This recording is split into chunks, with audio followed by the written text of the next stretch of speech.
you're still dealing with the tricky nature of a quantum based system, and photonics are photons are hard to interact with, and we understand a lot about them, but there's still a lot that needs to be done from the engineering standpoint for those like silicon photonic based systems or whatever material they opt to use. Well, it's good to hear the ion trap, because I was on something that 6 months ago, and ion trap was kind of a fringe technology, according to the person there, that people went back instead of researching, I guess because manufacturing has gotten better. Is that? Yeah, we've developed some techniques where we can control the ions in ways that, you know, it's very difficult to maintain that level of control for any of the other architectures. I mean, we at Quantinuum with lasers, we can pinpoint an ion and move it all around our trap and do a lot of things with it. We can make it go around corners and entangle with other ones. There is some brilliant engineering work going into that. And we're not superconducting, right? Excuse me?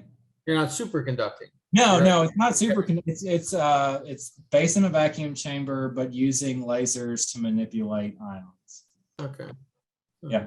Is that really scalable? Like ion-based? I mean, I heard that ion-based qubits have challenge with scalability. When they're scaled, the coherence time goes down dramatically. Is that the case or not?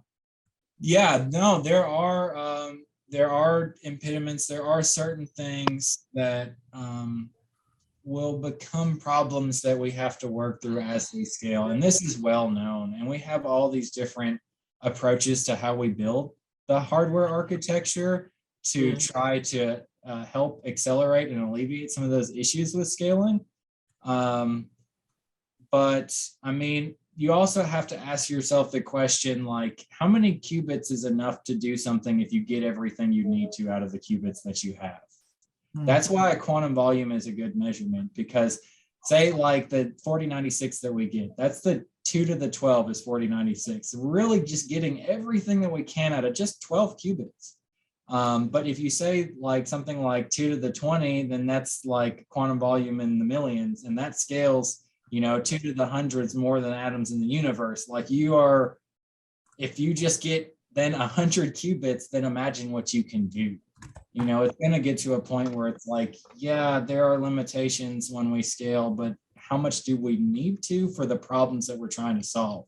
We're solving problems now with NISQ devices, you know, with the limitations that we have at present. So